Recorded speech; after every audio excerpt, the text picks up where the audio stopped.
नमस्कार दोस्तों, आप देख रहे हैं एमबीटी न्यूज से। दोस्तों, चंद्रशेखर आजाद रावण को नीच और जे कि घटिया किस्म का जे कि बताने वाले लोग आज चंद्रशेखर आजाद रावण के चरणों में नतमस्तक क्यों हैं, इसके पीछे का रीजन क्या है, यह भली भांति सबको समझना पड़ेगा। दोस्तों, 4 राज्यों में जे कि चुनाव हो रहा है, जिसमें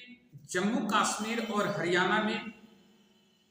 चुनाव जे कि कुछ चरणों में जे कि हो चुकी है और अभी महाराष्ट्र और जे कि झारखंड में जे कि बाकी है। चुनाव लगातार जे कि चल रहा है, इसके पीछे बड़े बड़े जे कि राजनीतिक विशेषज्ञ भी लगे हुए हैं और चुनाव मैदान में बड़े बड़े सूरमाओं का पोर्टल लगा हुआ है। लगातार जो है कि लोग प्रेस कॉन्फ्रेंस लगातार जो कि चुनाव प्रचार प्रसार जो कि कर रहे हैं, लगातार इस पर जो कि अपडेट नए नए आ रही है। लेकिन दोस्तों, अगर कोई चर्चा का विषय है, कोई जो है कि सामने नजर आया है, तो वह चंद्रशेखर आजाद उस रावण की बात बड़ी बेसब्री से लोग जो कि सुनने का, बेसब्री से जानने का इंतजार जो कि कर रहे हैं। इसके पीछे का रीजन क्या है, यह बातें समझना पड़ेगा। दोस्तों, जम्मू कश्मीर में जो चुनाव 2 चरणों के जो हो चुके हैं और 1 अक्टूबर को जो चुनाव होना है उसमें, और हरियाणा की एक ही चरण में चुनाव जो कि होना 5 तारीख को, यह दर्शाता है कि इसमें बहुत बड़ा जे कि उलटफेर जे कि होने की संभावना जे कि है, जिसमें नरेंद्र मोदी जी स्पष्ट जे कि कह रहे हैं कि जो खस्ता हाल मध्य प्रदेश में कांग्रेस पार्टी का हुआ था, वही अब हरियाणा के अंदर होने जा रही है। लेकिन जरा इसमें जे कि ध्यान दीजिए कि वहां पर अनेकों पार्टियां जे कि चुनाव लड़ रही है, जबकि नाम लेना किसी और का और खौफ और डर जे कि लग रहा है तो किसी और से, यह चीजें दिखाई दे रही है। क्योंकि 2.5 लाख जनता की जन समर्थन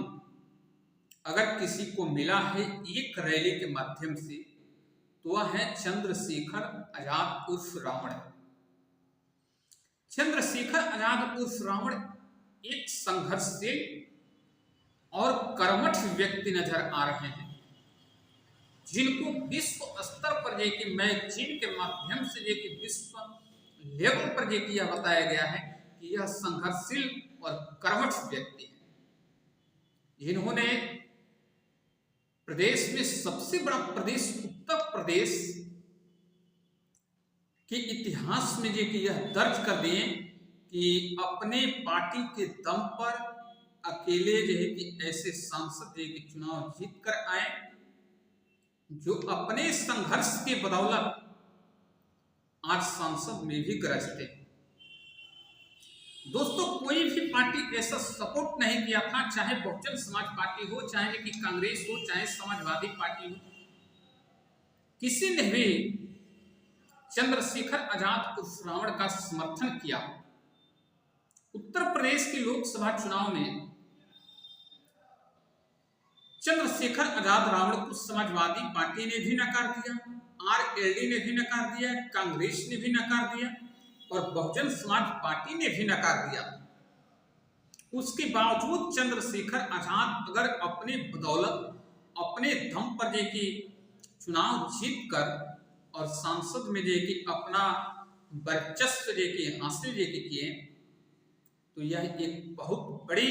अद्भुत नजारा सामने देखने को जे कि मिल रहा है। दोस्तों, अब जे की बात आई है हरियाणा की, 2.5 लाख लोग चंद्रशेखर आजाद रावण की रैली को सुनने के लिए बारिश में खड़े होकर इंतजार करते थे। जब चंद्रशेखर आजाद स्टेज पर चढ़ते हैं, तालियों की गड़गड़ाहट से यह साबित हो जाता है कि आकाशीय बिजली की गड़गड़ाहट फीकी है। ऐसे नेताओं का समर्थन करना, ऐसे नेताओं का नहीं कि बात करना, जिक्र करना, अगर भारतीय जनता पार्टी या कांग्रेस पार्टी या बहुजन समाज पार्टी अगर चुप्पी साधती है तो इससे जाहिर हो जाता है कि कहीं ना कहीं यह मिली भगत के साथ चंद्रशेखर आजाद को हराने का पुरजोर एक प्रयास किया जा रहा है। लेकिन दोस्तों, चाहे वो भारतीय जनता पार्टी हो या जे की कांग्रेस हो या समाजवादी हो या वहां की स्थानीय जे की पार्टियां हो, सभी लोग जानते हैं कि चंद्रशेखर आजाद एक संघर्षशील व्यक्ति जी की है और चंद्रशेखर आजाद का संघर्ष अब एक महाराष्ट्र में दिखाई देगा, उसके बाद से झारखंड में भी दिखाई देगा। तो दोस्तों, मैं समझूं या आप मुझे समझाने का प्रयास करेंगे या आप खुद इस बात को समझेंगे कि चंद्रशेखर आजाद का समर्थन अगर ने किसी ने नहीं किया तो चंद्रशेखर आजाद को पार्टी से नकारना, चंद्रशेखर आजाद को जो कि गलत साबित करने का प्रयास करना, एक षड्यंत्र के तहत है कि ये सब प्रक्रियाएं जो की हुई है। लेकिन आज जब संघर्ष की बदौलत सांसद में गरजते हैं, चंद्रशेखर आजाद हर मौके पर, हर मोर्चे पर अपने सुख दुख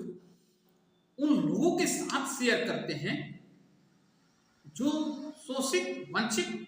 दलित समाज से निकल कर आते हैं, उन लोगों के साथ शेयर करते हैं और वो लोग उनके साथ लेके खड़े हैं, तो फिर किसी और के पेट में दर्द नहीं होना चाहिए। लेकिन एक बड़ी खुशखबरी है दोस्तों कि इसी बीच जो व्यक्ति चंद्रशेखर आजाद का विरोध किया, जो चंद्रशेखर आजाद को नीच कहा, जो चंद्रशेखर आजाद को चंदा उगाही का एजेंट बताया, वह व्यक्ति आज चंद्रशेखर आजाद के कदमों में नतमस्तक है। तो ये इसके पीछे का एक ही रीजन है कि अपने संघर्ष की बदौलत, अपने दम पर चंद्रशेखर आजाद ने यह मुकाम हासिल किया है। और आगामी जो 27 के चुनाव है उत्तर प्रदेश में,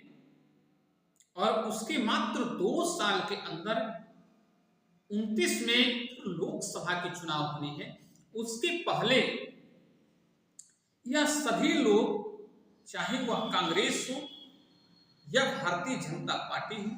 सभी लोग का एक ही सोच और एक ही मकसद है कि वन नेशन वन इलेक्शन का गेम खेलकर और ये सब चीज को सिमट दिया जाए। दोस्तों, वन नेशन वन इलेक्शन का ये कि राग लापने वाले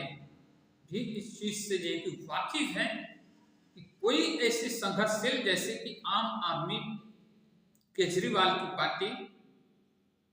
या चंद्रशेखर आजाद रावण की पार्टी बहुत आगे तक जा सकती है। जिस प्रकार चंद्रशेखर आजाद का जेल में नाखून खींच